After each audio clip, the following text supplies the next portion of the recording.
Selanjutnya, fungsi dan manfaat Microsoft Excel.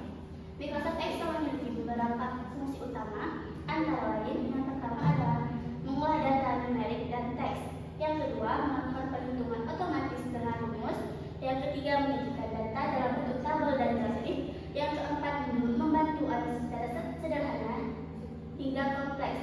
Yang kelima, mempermudah pembuatan laporan. Baik, selanjutnya ada jenis data dalam Excel. Jenis data yang dapat diinput ke dalam Excel yaitu ada teks, nama, alamat, keterangan. Selanjutnya ada angka, yaitu nilai, jumlah, dan data statistik. Yang selanjutnya tanggal dan waktu. Selanjutnya ada rumus atau formula, yaitu diawali dengan tanda sama dengan. Selanjutnya ada rumus dasar Microsoft Excel. Jadi di Microsoft Excel ini memiliki beberapa rumus dasar yang sering digunakan, yaitu sum. Sum ini untuk menjumlahkan data. Selanjutnya ada average, yaitu untuk menghitung rata-rata. Selanjutnya ada max, itu nilai terbesar. Min, selanjutnya min itu nilai terkecil. Dan selanjutnya count, yaitu menghitung jumlah data angka. Baik, mari kita saksikan 5 rumus Excel yang wajib sebelum melamar kerja. Saya wajib sebelum melamar kerja. Ini biasanya sih sering ditanyain HRD. Rumus yang pertama, sum. Rumus ini biasanya kita gunakan untuk menjumlahkan nilai. Contoh, di sini ada tabel belanja harian, ada nomor, nama barang, kuantiti, dan harga. Pertanyaannya yang pertama, berapakah total harga barang? Untuk mencari total seluruh harga barang, maka kita menggunakan rumus sum.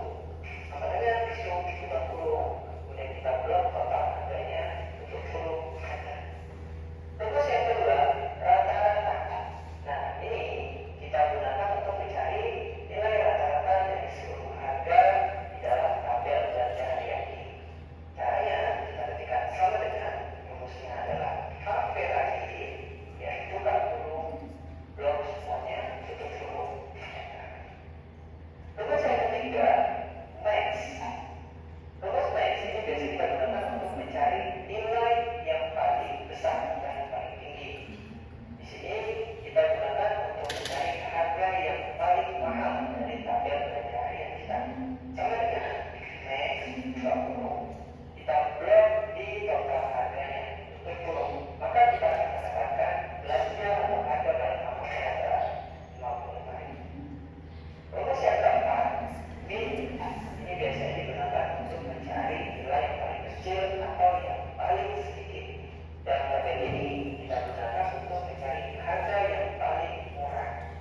Caranya jika kita ketikkan sama dengan min, buka kurung, kita blok harganya, tutup kurung, maka kita akan mendapatkan harga yang paling murahnya adalah Rp6.000.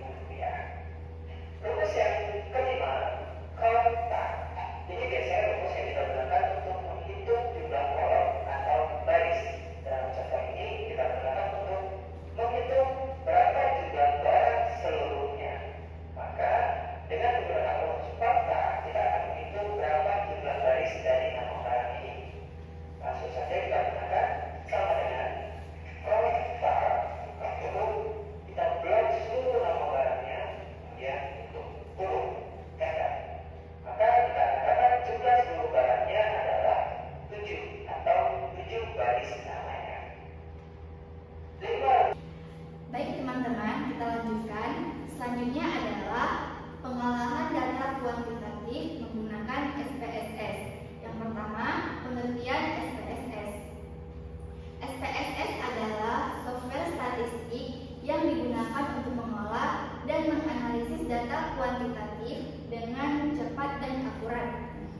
Dengan SPSS, kita tidak perlu menghitung manual karena semua perhitungan statistik sudah handal dan sesuai dengan kebutuhan pekerjaan.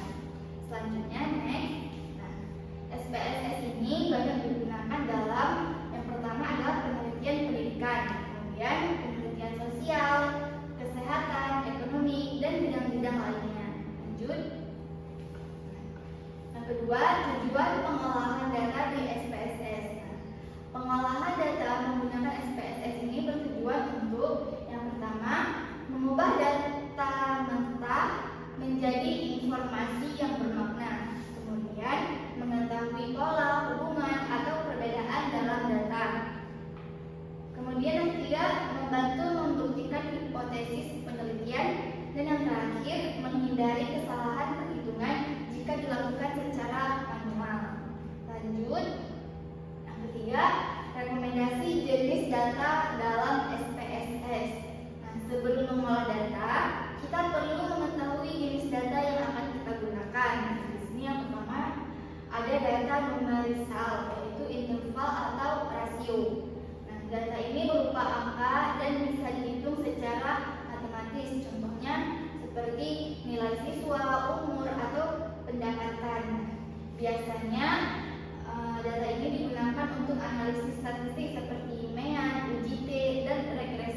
kategorizal. Nah, data ini berbentuk kategori atau kelompok. Yang pertama ada nominal, dia tidak memiliki tingkatan. Contohnya jenis kelamin atau jurusan.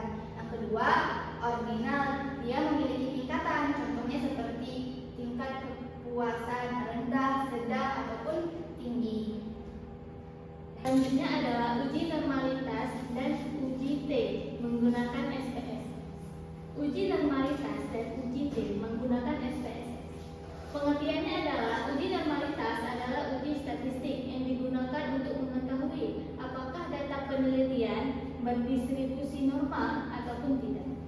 Dan uji ini juga sangat penting karena menjadi syarat sebelum melakukan uji parametrik seperti uji T. Selanjutnya adalah tujuan uji normalitas. Yang pertama, mengetahui sebaran data penelitian. Yang kedua, menentukan jenis uji statistik yang tepat. Dan yang ketiga, memastikan keabsahan hasil dari uji T.